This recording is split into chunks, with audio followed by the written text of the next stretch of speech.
जी दिल्ली से।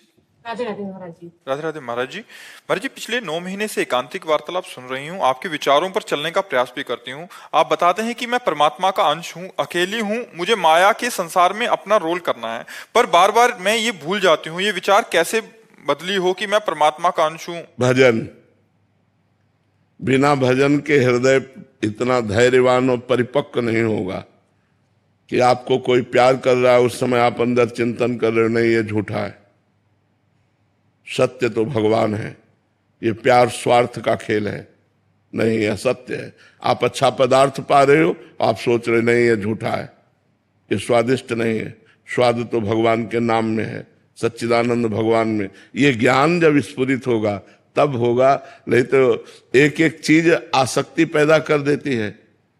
अगर आपको टमाटर प्रिय है तो बिना टमाटर की सब्जी अच्छी नहीं लगेगी। छोटी छोटी वस्तुएं अपनी आसक्ति रखती हैं, फिर बड़े बड़े भोग तो बहुत। तो हम हर भोग में असंग रहे, इसकी कला हमें भगवान से मिलेगी और वो भजन करने से होगा। खूब नाम जप करो, खूब भजन करो तो आपका हृदय परिपक्व होगा। ज्ञान से परिपक्व हृदय संसार से विरक्त हो जाता है। विरक्त का मतलब है आसक्ति नहीं, लेकिन क्रियाएं वही सब हो रही, लेकिन उसकी आसक्ति कहीं भी नहीं। सच्चा विरक्त यही है जो बर्ताव करते हुए भी आसक्ति रहित रहे। शुभम जी। श्री हरिवंश। श्री हरिवंश महाराज जी। महाराज जी, आपने कुछ दिन पहले कहा था कि केली कुंज के संत जनों को हम मोही ना बनाकर हमारे जैसा बनाएंगे। ये संत जन तो आपके पास हैं, वो आपकी आज्ञा में रहकर आपके जैसा अर्थात केवल श्री जी के से ही मतलब रखते हैं। पर महाराज जी, हम जैसे संसार में रह रहे हैं उस समय महाराज जी अपने आप आज्ञा का पालन करो, आपको हो जाएगा। देखो इन्होंने अपनी माँ को छोड़ा, पिता को छोड़ा, अपनी नौकरी छोड़ी, अपने सुख साधन छोड़े केवल भगवान के लिए। तो अब इनको जो लाभ मिलेगा तो इनके जैसा बनने पर ही तो लाभ मिलेगा। अब आप सोचो, हम पत्नी भी मिल जाए, बेटा भी मिल जाए, बेटी भी मिल जाए, संपत्ति का भी भोग करें और परम पद में भी पहुंच जाए, तो मुझे लगता है कि महाराज जी ऐसा कुछ दिन तो भाव आता है कि नहीं, ऐसा संसार से थोड़ा कुछ अलग, सबसे हटके संसार में रहते हुए। पर महाराज जी वो कुछ समय के लिए होता है, फिर वापस चला जाता है, पता नहीं कहाँ। हाँ, नाम जप करो, अभी नाम जप करो, खूब नाम जप करो।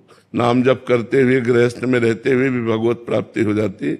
नाम जप करो खूब। स्थायी कैसे हो जाए? नाम जप करो, नाम जप से नाम सब कुछ हो जाएगा। नाम जप से हम ऐसे नहीं बोलते, बचपन से भगवान के मार्ग में लगे हैं, हम ऐसे नहीं नाम जप बोल रहे। इनको तो कुछ और समझ में नहीं आता, नाम जप करो, नाम जप करो।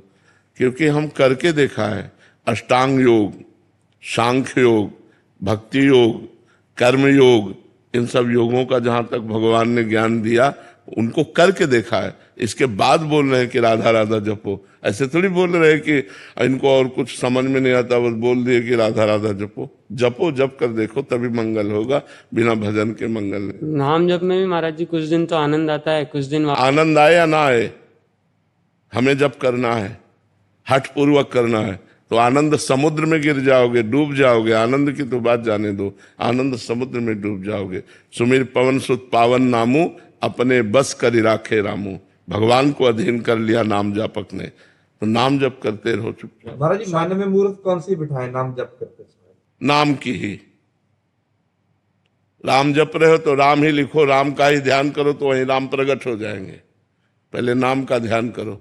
महाराज जी, जैसे नाम जप करते हुए एकांतिक वार्तालाप, जैसे आपका एकांतिक वार्तालाप यूट्यूब पे चला के सुनते रहो, ये दूसरा नंबर बात है, पहला नंबर बात नहीं। पहला नंबर बात है जब नाम जप करो तो नाम सुनो, नाम देखो, नाम में ही डूबो।